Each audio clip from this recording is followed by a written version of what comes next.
সম্মানিত ভিউয়ার্স, আসসালামু আলাইকুম। আজ আমরা অর্ডিনারি ডিফারেন্সিয়েশন ইকুয়েশন অনার্স দ্বিতীয় বর্ষের গণিত বিভাগের অধ্যায় 11 এর ধ্রুবক সহগ বিশিষ্ট অসমমাত্রিক রৈখিক অন্তরক সমীকরণের টাইপ 1 অর্থাৎ টাইপ 1 নিয়ে আলোচনা করব। আমরা প্রথমে যে সমস্যাটি বেছে নিয়েছি তা হচ্ছে d square minus 4d plus 4y equal to x cube. এই ধ্রুবক সহগ বিশিষ্ট অসমমাত্রিক রৈখিক অন্তরক সমীকরণের সমস্যাগুলো অনেকটা অধ্যায় 10-এর সাথে একই টাইপের, মানে প্রথম অংশটা শুরু করার জন্য। তো আমরা যদি ওই অধ্যায়টা করে থাকি, ওই চ্যাপ্টারটা করে থাকি, তাহলে আমাদের জন্য এই চ্যাপ্টারটা অনেক সহজ হবে। তো ধ্রুবক সহগ বিশিষ্ট অসমমাত্রিক রৈখিক অন্তরক সমীকরণ করার জন্য আমাদের কমপ্লিমেন্টারি ফাংশন সিএফ নির্ণয় করতে হবে। এছাড়া অক্সিলারি ইকুয়েশন এবং পার্টিকুলার ইন্টিগ্রাল অর্থাৎ বিশেষ ইন্টিগ্রাল সেটাও করতে হবে। তারপর আমরা জেনারেল সলিউশন বা সাধারণ যে সমাধান আছে তা নির্ণয় করতে পারবো। তাও আমরা শুরু করছি। প্রথমে আমরা এটাকে ধরে নিব। ধরি y equal to E to the power mx হলো D square minus 4d plus 4y equal to 0 এর একটি সমাধান। সুতরাং D square minus 4d plus 4 E to the power mx equal to 0 যদি এটাকে করি, এর মানে হচ্ছে ডি স্কোয়ার মানে ই টু দি পাওয়ার mx-কে আমরা ডিফারেন্সিয়েশন করব দুইবার, তাহলে হয় এখানে দাঁড়ায়। আমরা এটা আগে জানি যে যদি টেনের চ্যাপ্টারটা আমরা করে থাকি তাহলে আমরা এই বিষয়টা সম্পূর্ণ স্পষ্টভাবে বুঝতেছি। তাহলে m square minus 4m minus plus 4 whole e to the power mx equal to 0। এবার আমরা এখান থেকে অক্সিলারি ইকুয়েশন নির্ণয় করব। তাহলে এখানে অক্সিলারি ইকুয়েশনটা কি দাঁড়ায়? অক্সিলারি ইকুয়েশন হচ্ছে m square minus 4m plus 4 equal to 0। আমরা এখানে মিড টার্ম করতে পারি, তাহলে এখানে দাঁড়ায় m square minus 2m plus 4 equal to 0 m minus 2। আমি একেবারে সহজভাবে করার জন্য বিস্তারিতভাবে লিখছি। m মাইনাস 2 ইকুয়াল টু 0, তাহলে m minus 2 into m minus 2 equal to 0। তাহলে আমরা বলতে পারি সুতরাং m ইকুয়াল টু একবার 2, এটাও 2, তাহলে m ইকুয়াল টু 2 দুইটা আমরা m এর মান পেলাম, m ইকুয়াল টু 2 এবং 2 দুটো একই মান। তাহলে আমাদের এখানে কমপ্লিমেন্টারি ফাংশন হবে CF। কমপ্লিমেন্টারি ফাংশন হলো, এটাকে YC দ্বারা প্রকাশ করে। YC ইকুয়াল টু, যেহেতু দোনোটা একই সেহেতু হবে a plus bx into E to the power 2x। যেহেতু এখানে দুইটা 2 আছে, একই জিনিস, সেজন্য আমরা এইভাবে লিখে ফেলছি। কমপ্লিমেন্টারি ফাংশনটাও আমরা 10-এ আলোচনা করেছি। এবার আমরা পার্টিকুলার ইন্টিগ্রাল নির্ণয় করব। আবার পার্টিকুলার ইন্টিগ্রাল এটাকে প্রকাশ করে yp দ্বারা। আচ্ছা, পার্টিকুলার ইন্টিগ্রাল করার জন্য যে সূত্রটি রয়েছে তা হচ্ছে, আমি এখানে লিখে দিচ্ছি সূত্রটা। তা হচ্ছে particular integral equal to 1/f of D, এখানে হচ্ছে x two the power m। তাহলে এই যে এটা হচ্ছে f অফ ডিটা হচ্ছে এটা, তাহলে আমরা করছি এটা হচ্ছে f অফ ডি। তাহলে এখানে কি হচ্ছে 1 divided by d square minus 4d plus 4, এখানে হবে এক্স কিউব। এই যে ডান পাশের যে অংশটা আছে সেটা, ডান পাশের অঙ্কটা আমি দেখাচ্ছি। এই যে ডান পাশের অংশটা কি আছে? এক্স কিউব আছে, সেটাই এইখানে হবে এক্স কিউব এবার এখান থেকে আমি সমাধান বের করব। সমাধান করার শুরু করছি। 1, প্রথমে আমি এখান থেকে 4টাকে কমন নিয়ে যাই। যদি 4টা কমন নেই তাহলে হয় এখানে কি হয়, কমন নেওয়া মানে ভাগ করা, ডি স্কোয়ার বাই 4 মাইনাস এখান থেকে 4 চলে গেলে থাকে শুধু ডি প্লাস 1 এখানে এক্স কিউব যা আছে তা। এবার আমি অঙ্কটাকে সহজভাবে করার জন্য একটু সাজিয়ে নিই। সাজিয়ে নিলে কি দাঁড়ায়, 1 ডিভাইডেড বাই 4 এখানে হয় 1 plus d square by 4 minus d, এভাবে সাজিয়ে নিলাম আর কি।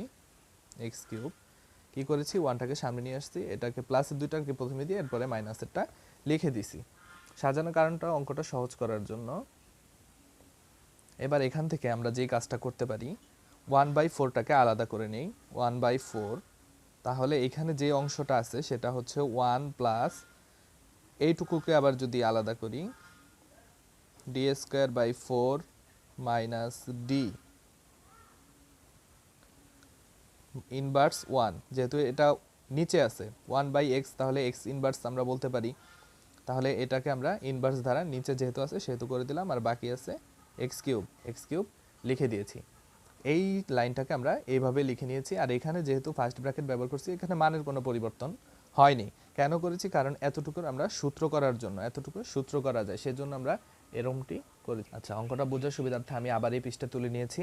এখন এখানে লক্ষ্য করুন, 1 plus d square by 4 minus d, এই যে দুটো অংশ আছে, এই 1টা একটা অংশ এবং এতটুকু একটা অংশ। তাহলে এই যে 1 প্লাস ডি, এই 1 প্লাস ডি ইনভার্স এইটার একটা সূত্র আছে।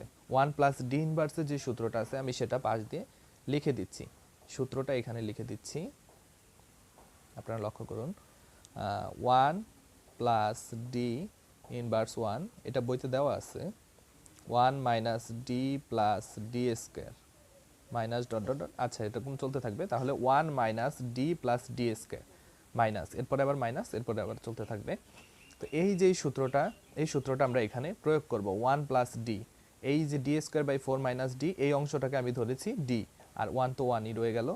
তাহলে এখানে যদি সূত্রটা করি তাহলে কি দাঁড়ায়, এখানে হয় 1/4 যা আছে তা, এরপরে 1, এখানে সূত্রের প্রথমে 1-এর পর একটা মাইনাস হবে, এই সূত্রের মাইনাসটা দিলাম, এরপরে হবে ডি, তাহলে ডি হচ্ছে d square minus 4 minus D, এরপরে হবে সূত্রের প্লাস দিলাম, এরপরে হবে ডি স্কোয়ার, তাহলে ডি স্কোয়ার হচ্ছে ডি মাইনাস 4 মাইনাস ডি এর হোল স্কোয়ার, এরপরে চিহ্নটা হবে মাইনাস, এরকমভাবে চলতে থাকবে x cube.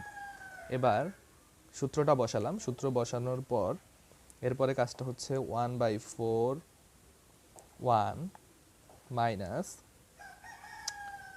D square by 4, এখানে যে মাইনাস চিহ্নটা আছে এই মাইনাসটা দিয়ে এটাকে গুণ করে দিচ্ছি, কিন্তু মাইনাসটা দিয়ে এই ব্র্যাকেটের ভিতরের অংশটাকে গুণ করে দিব, তাহলে হয় ডি স্কোয়ার বাই 4 মাইনাসে মাইনাসে প্লাস ডি, এইটুকুকে আমি এ মাইনাস বি হোল স্কোয়ারের সূত্র করে দিব, তাহলে এ স্কোয়ার হচ্ছে ডি স্কোয়ার বাই 4 এর হোল স্কোয়ার মাইনাস 2 সূত্রের ডি স্কোয়ার বাই 4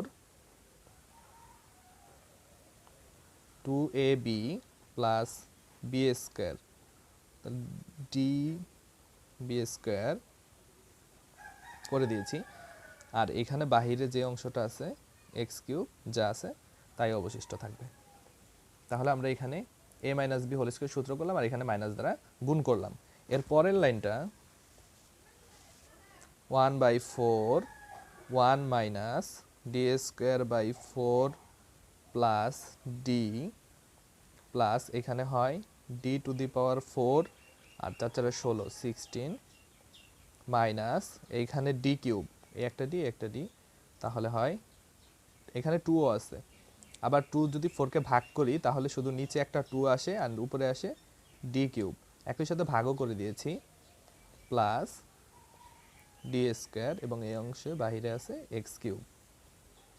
এরপর 1/x, এবার আমি এটাকে দিয়ে গুণ করে যাচ্ছি, গুণও করছি এবং একই সাথে আমি এটাকে ডিফারেন্সিয়েশনও করে ফেলবো। তাহলে করছি। প্রথমে হচ্ছে এক্স কিউব মাইনাস, এখানে কি এই অংশটাতে কি আছে, আছে ডি স্কোয়ার বাই ফোর। তাহলে এক্স কিউবকে দুইবার ডিফারেন্সিয়েশন করব এবং সেটাকে ফোর দ্বারা আমি ভাগ করে নিব। যদি এক্সকে দুইবার ডিফারেন্সিয়েশন করি তাহলে কি দাঁড়ায়, আমি যদি আলাদা দেখাই, এক্সকে দুইবার ডিফারেন্সিয়েশন করব এক্স কিউব, তাহলে প্রথমবার করলে হবে 3x স্কোয়ার, দ্বিতীয়বার করলে হবে 6x। তাহলে উপরে পেলাম 6x আর নিচে একটা 4 আছে, তাহলে কি দাঁড়ায়, 4কে আবার যদি ভাগ করি, 2 দ্বারা ভাগ করি তাহলে হয় 3x ডিভাইডেড বাই 2। তাহলে এই যেটা পেলাম ডি স্কোয়ার বাই 4কে আমি এক্স কিউব এটা ধারা ডিফারেন্সিয়েশন করলে দাঁড়ায় 3x divided by 2 plus D মানে একবারই, তাহলে থ্রাইস এক্স স্কোয়ার, এটার মানে হলো 4 বার, প্লাস এরপরে 2 বার করলে হয় 6x। আমার কাজটা করা শেষ। এবার 1/4 এক্স কিউব প্লাস এই যে মাইনাস 3x/2 প্লাস 6x, এতটুকুর মধ্যে যদি আমি লসাগু করি, এতটুকুর মধ্যে লসাগু করতে হবে, আমি আলাদা করে দেখাচ্ছি। মাইনাস 3x/2 প্লাস 6x, এখান থেকে হয় 2, তাহলে মাইনাস 3x প্লাস 12 12x, তাহলে হয় 9x/2। তাহলে এই যে মাইনাস 3x, আচ্ছা মাইনাস 3x/2 প্লাস 6x, এই যে এতটুকু, এই দুইটা অংশ আমরা করলে পেলাম কি 9x/2, আর এখানে আরেকটা রয়ে গেল 3x² মাইনাস 3। এরপর এবার কি করতে পারি, এবার 2 দ্বারা গুণ করে দিই, 2 দ্বারা গুণ করলে উভয় পাশে 8 twice x cube plus 6x², এটা আগে দিলাম, প্লাস এটাকে হয় এখানে 2 কাটা যায় তাহলে থাকে 9, আচ্ছা এখানে এক্সট্রা দিতে মনে নেই, দুঃখিত, 9x মাইনাস 6। তাহলে এবার আমরা জেনারেল সলিউশন লিখতে পারি। সুতরাং general solution y equal to yc plus yp।